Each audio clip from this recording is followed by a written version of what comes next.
Black folks were in slavery for 400 years. We've only been out of slavery bordering on 200 years. You can't turn around in, say, 160, 170 years what's been going on for 400 years. I mean, people don't have handkerchiefs on their head, but there's handkerchiefs still on their mind. I mean, it doesn't really matter what you do. Somebody's not going to like everything that you do anyway, man. Especially on our people are strange when it comes to that anyway. You know, we rarely stroke each other. We always have a lot of negative things to say about each other. Rarely do you hear a group stroke an individual. You know, we always got to find something bad to say about them, something negative. I mean, if we're going to do that, do it in private. Don't do it in public. You know, and that's one of our problems as a black race. There's not one monolithic block of white folks out there that's just plotting and afraid of black folks. Black folks are afraid of black folks. Sometimes we're our worst enemies, you know? I think that, first of all, that our biggest problem in this society is racism.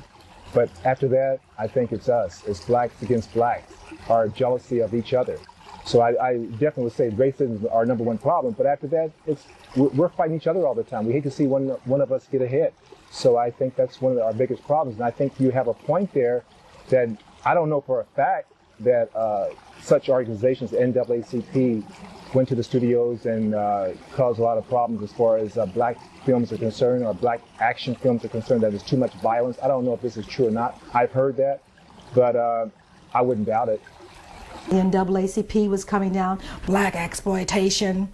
And I don't know who started the word black exploitation. I'm not sure if it was us or if it was the studios. I'm serious about that.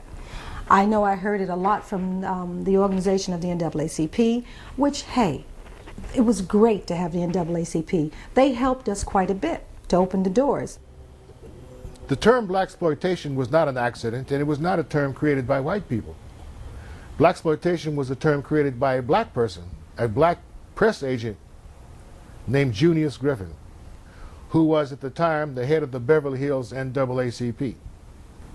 He had tried everything in his power to get the account, the Warner Brothers account, to handle the PR for Superfly, and he didn't get it. And it's a big brouhaha, and he was either fired or he quit. I'm not certain which. So he formed his own press agency, and guess what his very first film was? His first account was Sounder, starring Cicely Tyson. The film, a lovely family film, admittedly made for the mental age of between 8 and 13. The children's book about a dog barking all the time, and I mean, it's a very nice little Walt Disney kind of. It was a very mild version of slavery. Here's Junius Griffin wearing basically 3 hats.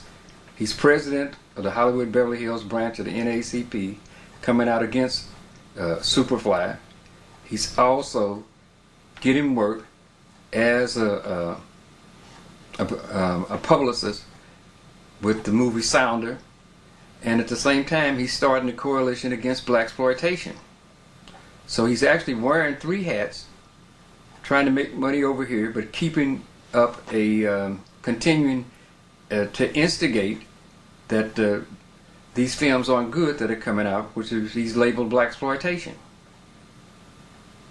From the pen of Junius Griffin came the term blaxploitation. He was very tight with Johnson Publications, and that's where the term was popularized, through Ebony and Jet magazine. Blaxploitation. Johnson Publications publicized Junius Griffin's little jingle word, blaxploitation, and to the utter damnation of all black films and black artists, and hopefully to himself, as far as I'm concerned.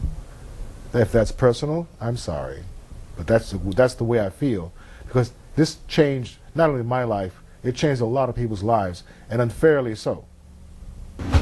When you have black critics only laying on the term blaxploitation and not the other values within those films, then those black critics also did a disservice to the black filmmakers, the black writers, the black producers. most black organizations and a lot of black so-called leaders and media people deal with making their living through complaining about other people's economics. I'm a believer that if I have $100 million, I'm going to hire who I want to, and I'll make the film that I want to, and I can be called what I want to. That's what freedom is all about. Hey, what the hell is going on here? Hey, man, we from the Black Student Union, you capitalistic motherfucker. And we demand that you stop selling dope in this shithouse and stop ripping off the black community. Oh, I see. You little niggas want a donation. You black gunga din. Every black person with an axe to grind, with a point of view, with a platform, and you know, what they say, opinions and platforms are like we know what. Everyone's got one, okay? Everyone with a point of view jumped on the bandwagon of criticizing Superfly in order to get the press that they could not get otherwise. By this I mean CORE, the NAACP, all of them. I mean, they actually told me this. Roy Ennis actually told me this. He said, I have to raise money for my organization. He said, Ron, I liked the film. I took my daughter to see Superfly. We understood what the film was about. But I'm going to take you onto the Today Show, and I'm going to cut your mouth out. We were having breakfast. He was buying me breakfast, okay? Dig it, dope peddler. We're out here building a new nation for black people. It's time for you to start paying some dues, nigga. I ain't giving you shit. I'll tell you what you do. You go get you a gun. And all those black folks you keep doing so much talking about get guns and come back ready to go down, and I'll be right down front killing Whitey. Until you can do that, you go sing your marching song someplace else. Now we're through talking. The NAACP is obviously an organization that have strived off fighting against racism, and most of the black organizations, most of the black leaders. So when you start talking about business, what the black community should have done is raise the money, make the films, distribute the films, put them in the exhibit halls, and make sure that the black audience went to see them. And that would have eliminated all of that. Some of the groups that talked about the type of films that we were doing never did put any money together and say, instead of you all making the kind of films you all are making, let us put together some more positive messages for you all, and we will finance it. That never did come about. Yet and still, they criticized the type of films that we were doing. We got lost somewhere along the way. That number of producers didn't come along the way, or people with money didn't continue to feed into that market. Something happened to break it down. And I think the political arena had a lot to do with it, because it really got pretty nasty. And I'm not sure how nasty it got in the offices itself, but I think it really got pretty mean.